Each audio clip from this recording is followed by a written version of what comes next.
Masing-masing dari kita memiliki lagu yang kuat tentang keberanian, kebijaksanaan, dan welas asih. Untuk menyadari realitas hidup kita ini adalah inti dari Buddhisme, dan kecemerlangan ini terletak di dalam diri kita semua.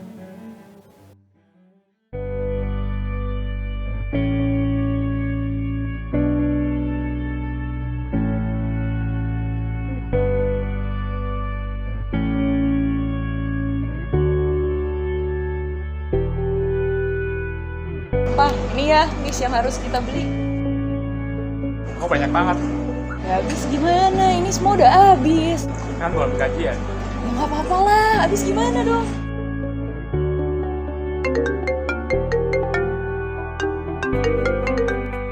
Halo, Benar dengan saudari Karen? betul Pak. Saya sudah terima CV kamu. Bisa kita interview hari ini? Bisa. Oke, saya tunggu kamu 1 jam lagi. Saya akan infokan alamatnya. Oh, tapi Pak.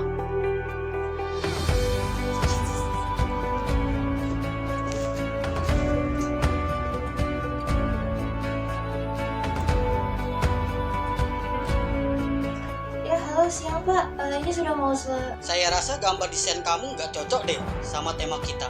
Saya minta kamu ganti ya. Besok harus selesai. Baik Pak, ya bisa Pak.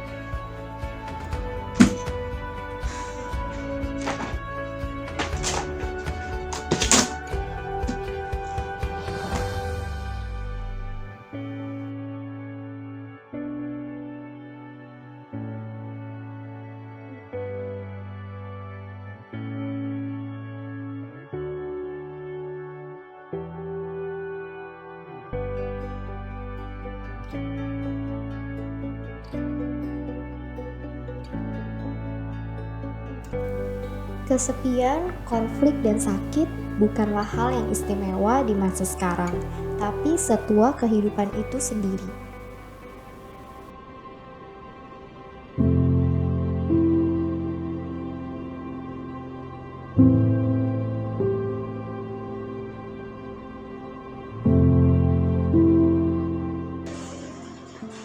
Selamat pagi Pak. Ya, silakan dilihat terlebih dahulu. Apa ini? Ini tidak sesuai dengan ekspektasi saya. Tapi seperti ini ya. Gimana cara kerja kamu? Saya minta kamu revisi sekarang juga.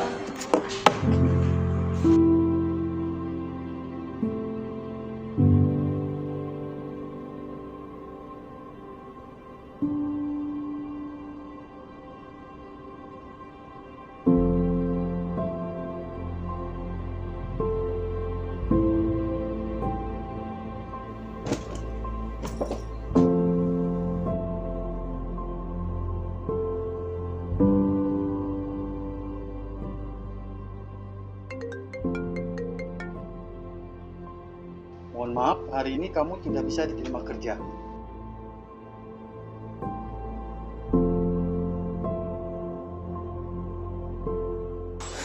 Ini pesanannya ya, Kak? Sorry Kak, sorry. Oh iya. Sorry ya Kak.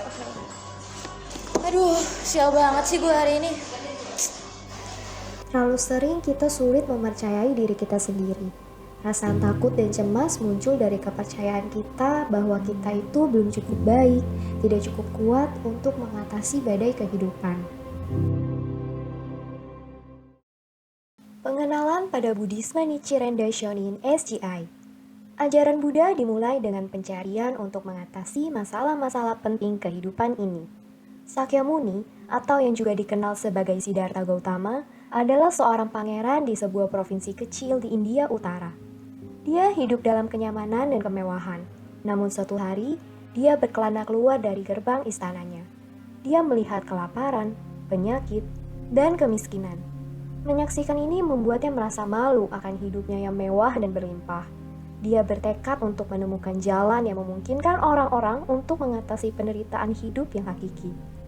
Dia mencoba berbagai macam jalan spiritual, seperti meditasi, berpuasa, hidup dalam kesendirian, bahkan praktik ekstrim seperti tidur di hamparan duri dan pada tulang-tulang manusia di kuburan. Namun Sakyamuni menyadari bahwa praktik semacam ini tidak membawanya pada apa yang dia cari. Sakyamuni kemudian menemukan sebatang pohon. Dia duduk di bawah pohon bodhi besar ini dan bermeditasi, bertekad untuk menemukan jawaban. Angin kencang bertiup. Dia merasa seolah-olah iblis menyerangnya. Dia khawatir ini juga merupakan jalan sia-sia lainnya, tetapi menolak untuk menyerah saat badai mengamuk, dan pada akhirnya dia menyadari iblis-iblis ini sebagai apa adanya, yakni pikiran negatif dan ketakutannya sendiri.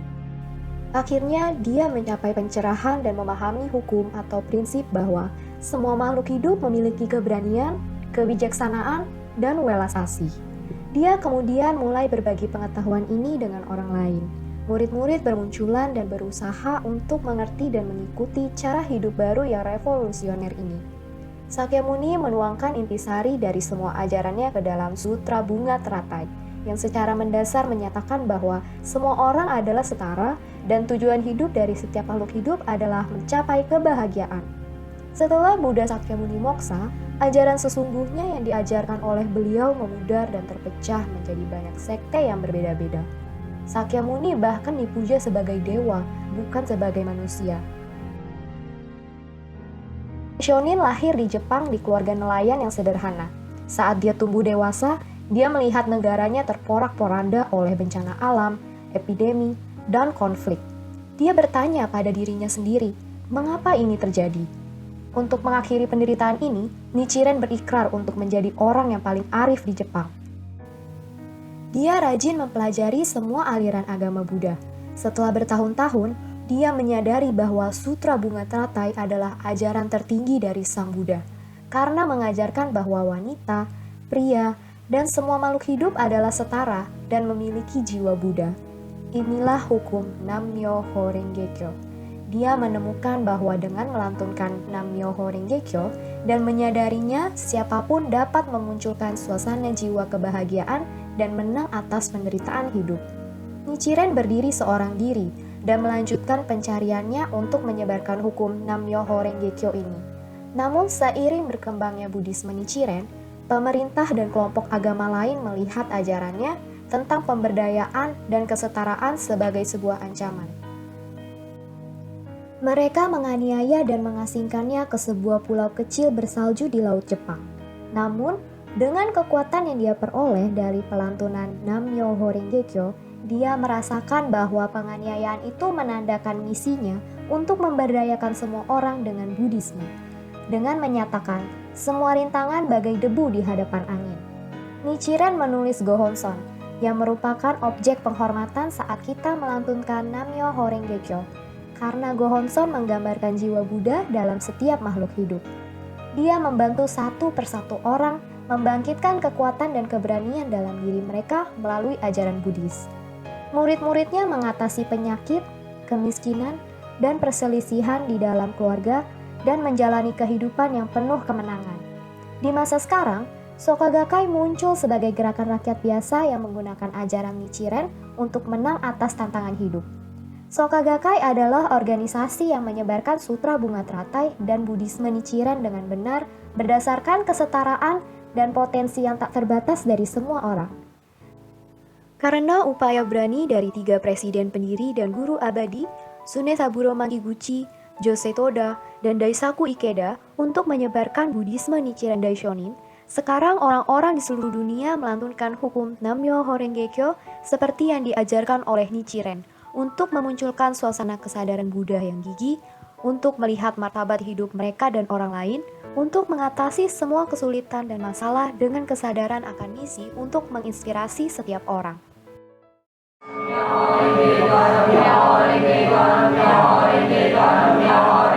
Kita, Daisaku Ikeda, yang merupakan filsuf Buddhis dan Presiden Soka Gakkai Internasional menyatakan, melantunkan Nam-myoho Renge-kyo adalah perjuangan untuk kembali ke diri kita yang sebenarnya dan sesungguhnya, dan memunculkan daya hidup bawaan yang telah kita miliki dari masa tanpa awal.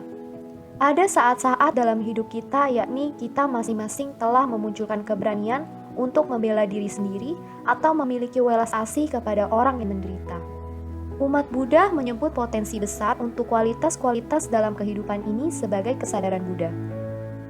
Memunculkan kesadaran Buddha setiap hari, meskipun sangat sulit, sama seperti rumus E sama dengan MC kuadrat atau H2O dalam matematika dan kimia yang menggambarkan hukum alam, Nam-myoho Renge-kyo mengungkapkan hukum universal bahwa Suasana jiwa kesadaran Buddha itu ada dalam semua makhluk hidup dan di lingkungan kita.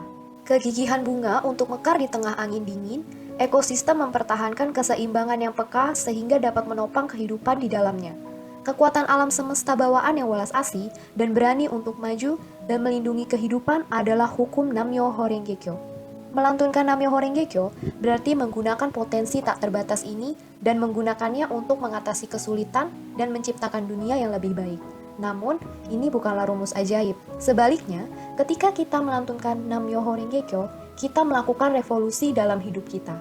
Kita berjuang melawan fungsi negatif mendalam yang terdapat di jiwa kita, ketidakpercayaan mendasar kita dalam diri sendiri, dan menyadari keberanian, kebijaksanaan, dan welas asih yang ada di dalam diri kita. Anggota SGI menyebut proses ini sebagai revolusi manusia. Dengan lain, kita melantunkan Nam-myoho Renge-kyo dan memperoleh solusi untuk masalah kita.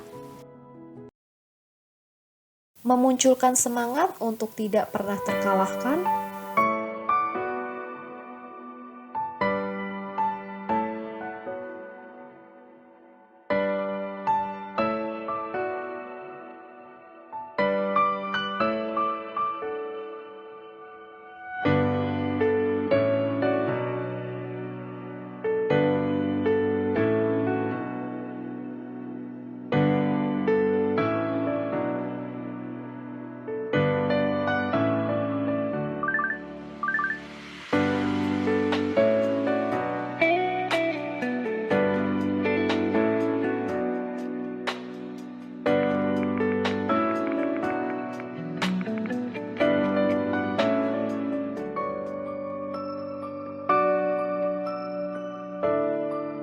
mengembangkan hati untuk bersyukur bahkan setelah hari yang sangat berat.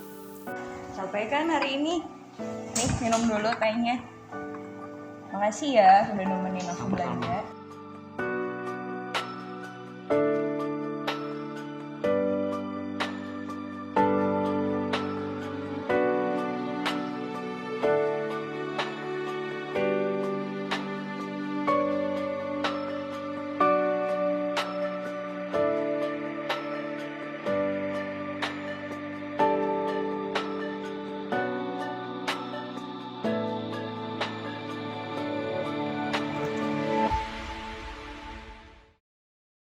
Buddhisme juga adalah tentang menggali kehidupan duniawi kita dan komunitas kita sehari-hari. Perwujudan ini ada pada pertemuan diskusi di lingkungan SGI. Di sini, orang-orang dari berbagai latar belakang berdialog satu sama lain dan berbagi pengalaman kehidupan nyata mereka tentang ajaran Buddhis. Umat Buddha SGI saling mendukung secara setara, saling menyemangati untuk meraih impian mereka dan membawa perdamaian bagi komunitas mereka.